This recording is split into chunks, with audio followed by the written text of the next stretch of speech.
In this video, we're going to talk about how this man did $650,000 in sales in December 22 as a 19-year-old. Let's get it.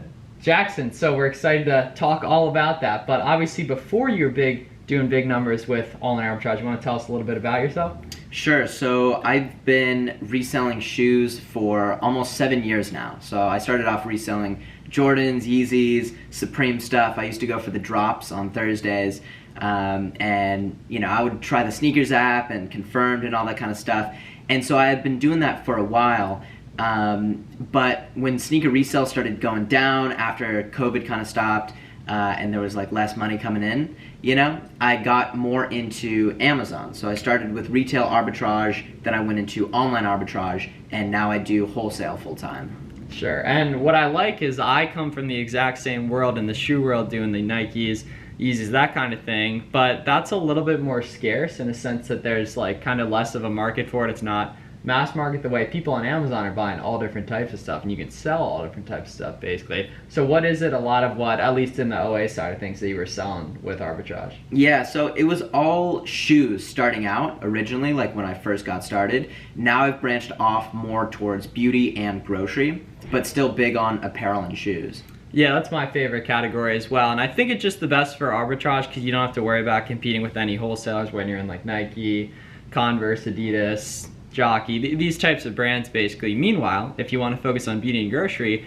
you're going to have a lower ASP, so it's going to be harder to scale with arbitrage, and you're going to have to worry about competing with a lot of wholesalers and brands that are going to be getting stuff a lot cheaper than you. So it's going to be harder to find products, and then especially with order cancel involved, it's going to be hard to get a lot of those specific products. But wholesale, those brands make a lot of sense, and it's great because there's very little or even no returns in some cases as well. So do you kind of want to walk through the trajectory, because I know you started Amazon only like a year or so ago, the trajectory of your sales basically, like on a quarter or monthly basis basically? Sure, yeah. So first month when I started in January 2022, I did $2,000 my first month. And I was so excited to see my very first sale. Really? Yeah, just Wow. like seeing the first sale come in, I was ecstatic about it. Just seeing that it could work, because you know, I had seen videos and stuff about Amazon, but seeing it actually work for me and see that sale, it just made it real. And since that first sale, I bought a little bit deeper on the first month because I was fairly sure it would work, right? So I did $2,000 on my first month. Next month I did $20,000 in February. March I did $40,000, and then April I did $90,000. May I did $90,000 as well. And I've grown from $90,000, $100,000, $150,000, $250,000, $300,000, and then in December I did $750,000. Crazy stuff. And then the nice thing was, you know, you were new to Amazon, but you weren't new to reselling. You already believed in it. You already had capital. You already had access to credit. So you were nicely situated to get into it in a similar way that some of you guys watching this that are previously from the shoe world or used to do it back in the day, you already know that reselling works. And Amazon, in my opinion, is the best vehicle reselling wise to actually just go ahead and scale stuff, eventually get into wholesale. Everything like that. But talk through in terms of like what's changing as you're being able to grow quick, because there's a lot of people watching this who are a little bit more plateaued. They haven't seen that explosive growth, even just on a percentage basis or an overall basis. Basically, like what do you think you were doing that other people weren't doing? Sure, I think one thing that really helped for me is focusing in on a small amount of different products, you know, maybe like 3 or 5 different products that sell very high volume, and just buying as many of that unit as I could. So I started with, I want to say like 2 or 3 products, and each of those like different products were selling upwards of 2,000 times per month. And so I would buy as many units as I could, or at least I wanted to test on, and it would sell out like that. And I would have to keep replenishing. I started with like 20 units, and then it sold out like that because it sells 2,000 times a month. Then I bought 50 or 80, and then that sold out right like that. So I bought 100 and 200 and 300, and just staying consistent with keeping that unit in stock at all times. So then I really dialed down on keeping those 3 products like fully in stock like for the month, and I would replan like every 2 weeks. Every 2 weeks I would buy, you know, 400 units or something like that for each of those, you know, just because I don't have 100% of the buy box. And then from there, just adding on more units that sell high volume. So really just staying on top of keeping inventory in stock was like the big factor for me.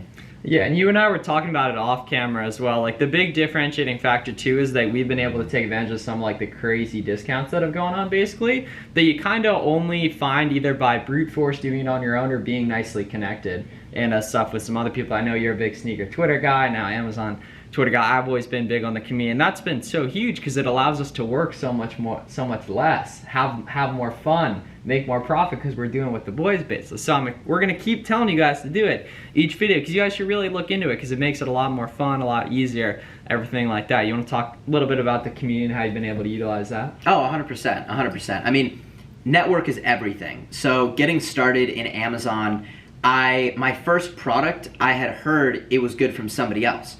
So if I didn't know that person that put me on, I wouldn't know about it, right? So having that person that like informed me about Amazon and that this product was like a good product to buy, I was able to get started with it.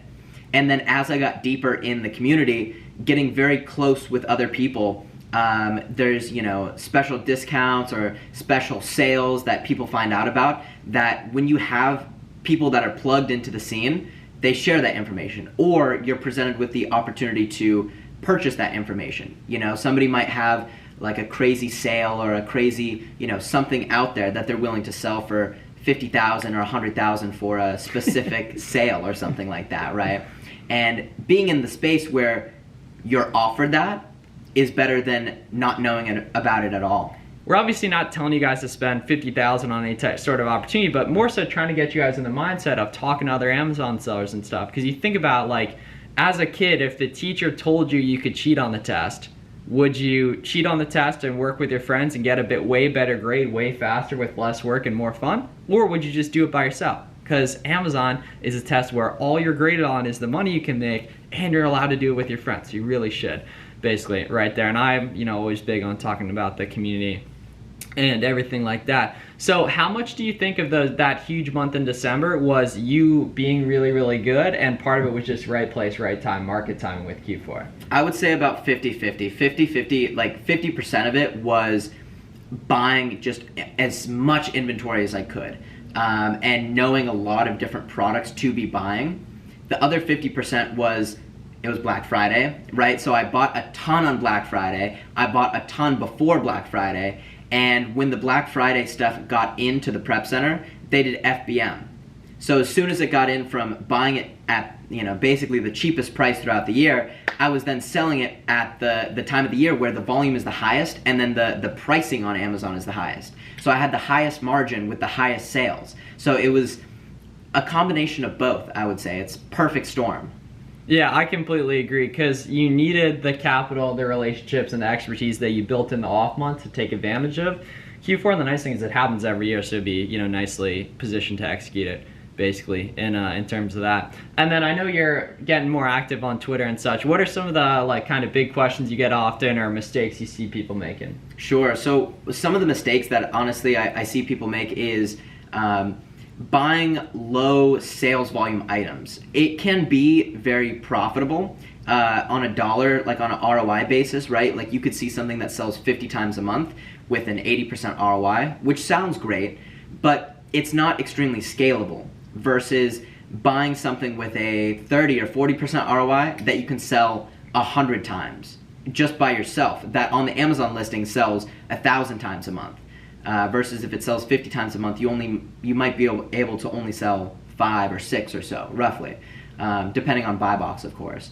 But focusing in on those like high volume items is one of the things that I don't see as many people doing as they should be.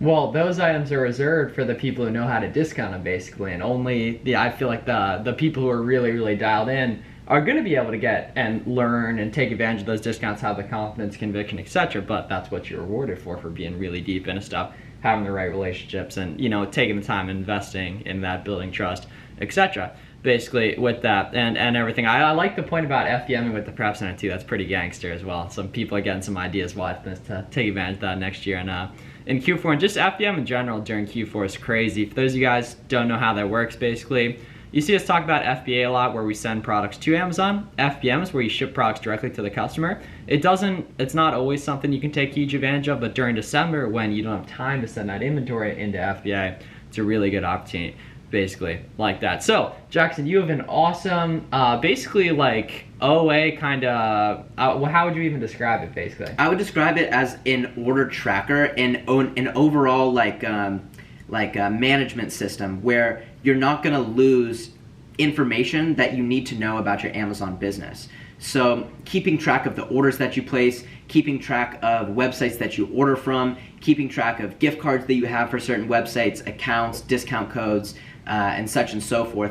Having all of that information stored so it's not just in your mind like, oh, your gift cards, or there's somewhere in your email, or what orders that you bought on different websites.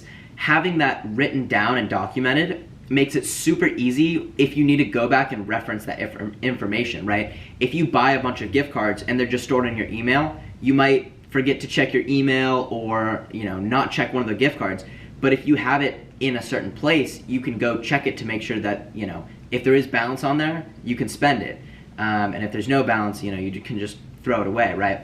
Another thing with the orders is if you get an auth complaint on Amazon, you're able to see the list of all the items that you've bought, and where you bought it from with your order number, and you can just copy that order number, search your email for the order confirmation, and get that submission done in 10 minutes, easy. Yep. And we're giving that out for free on your Twitter. Exactly. Basically, so where can people get that? Yeah, so that'll be on my Twitter, which is JacksonAMZN. Yep, so that is linked in the description. It's just, we're going to put it on the pinned tweet base. It's completely free. Go take advantage of the Airtable. Do you have to pay for Airtable?